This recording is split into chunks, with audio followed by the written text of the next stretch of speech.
Go. Cruel and unusual punishment. What constitutes cruel and unusual punishment? Is the point of incarceration to protect society from an alleged criminal, or has it become policy to further persecute by causing suffering beyond moral reasoning upon individuals? These are the questions we the people need to be asking each other while utilizing our unlimited and vast resources.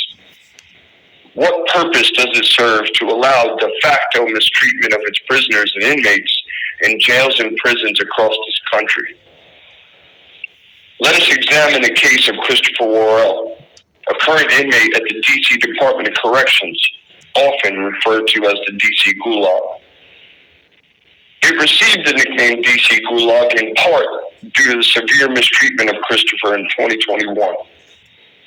In October of 2021, Senior Judge Roy C. Lambert, to his credit, held the D.C. DOC Director Quincy Booth and the Warden Wanda Patton of the D.C. Jail, better known as the D.C. Gulag, in contempt of federal court for the mistreatment of Christopher as it pertained to his pre-existing cancer treatment and a broken hand.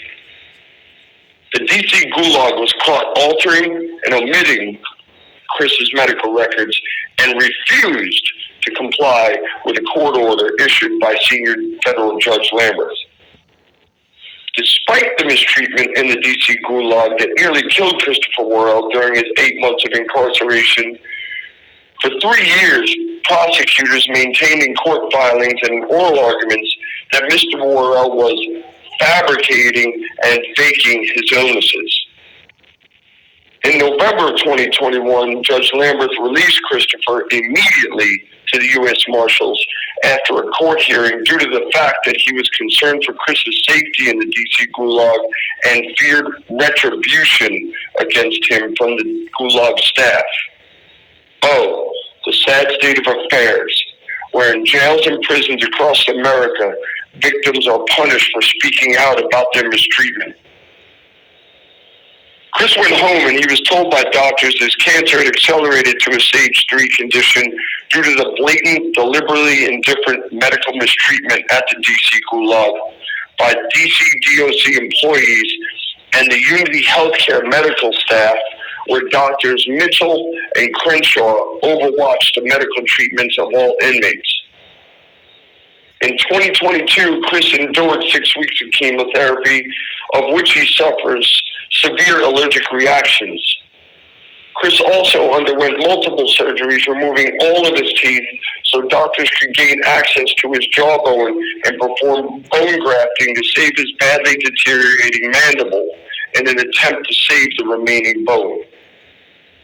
This was not faked, but even right up to sentencing, prosecutors representing we the American people continued their claims that Chris was fabricating and faking his illnesses in an attempt to avoid trial, which had to be postponed 3 times while Chris underwent medical treatments.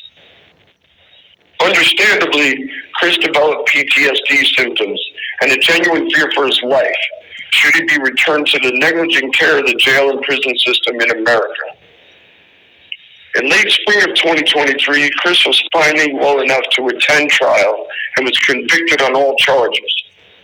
No surprise there, in a railroad system the D.C. District Court has proven to be. A reasonable person might doubt a conviction for 18 U.S.C. 111B, assault with a dangerous weapon, where for nearly 3 years the FBI, combined with the testimony of 3 witnesses by the prosecution, have all testified they have no idea who Mr. Worrell's target was. Christopher also wore a body camera on the day of January 6, 2021, and despite having downloaded nearly 7.5 hours of footage to his laptop, which was confiscated by the FBI, the government claims no such footage exists. A reasonable person could also conclude that it would show who Chris did, or perhaps did not, spray. In August 2023, Chris suffered a major anxiety attack as he truly feared for his life upon returning to the D.C. Gulag or her sister jails and prisons. Chris felt the sting of tortures, mistreatment, and neglect, while also suffering the deprivation of his rights to confront his accuser in court as to his alleged assault. Chris chose to, out of a genuine reasonable fear for his life, to go on the run for a period of 45 days. This wasn't something Chris took pride in. It was rather an act of survival. When Chris was captured at home, he suffered a major anxiety attack and was found unconscious by the FBI. During his PTSD-driven anxiety attack, Chris also took a bottle of pain pills and deciding if he was destined to die slowly and painfully in the custody of our prison system, he would rather take his own life. Chris is very humiliated and embarrassed by this momentary rash decision, and he credits his faith in God with sparing his life. Once again, prosecutors testified that Chris faked this event despite being hospitalized for multiple days while undergoing detoxifying procedures. Since Chris has been in custody for just over 3 months, his medical issues have again worsened and also again been ignored.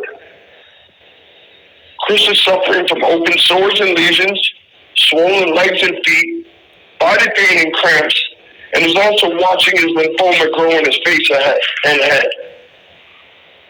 Chris also found statements in his medical records proving he has not been examined. One of the many errors he found states Chris's tonsils are present and normal. Chris had his tonsils removed 18 years ago. It may not seem like a big deal. However, this shows the symptomatic neglect of Chris and other prisoners. A simple examination or review of Chris's existing medical records would show the truth. Other January 6th inmates have also suffered as well.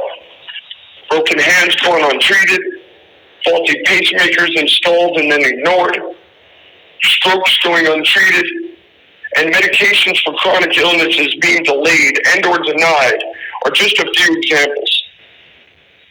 Many advocates for Jan 6 inmates have contacted Congressman Byron Donalds to detail the mistreatment of Chris.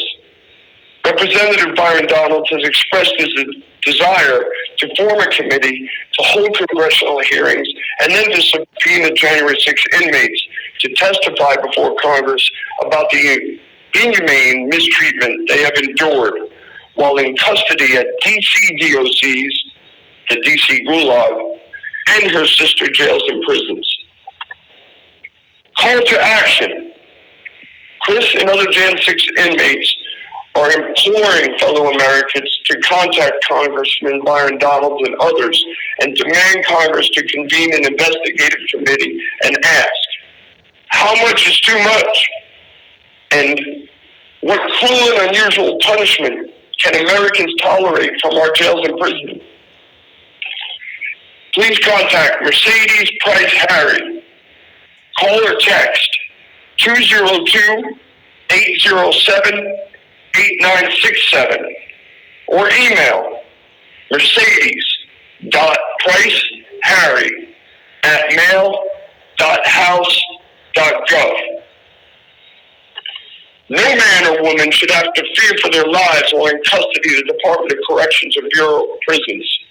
If it happens to one, it can happen to all.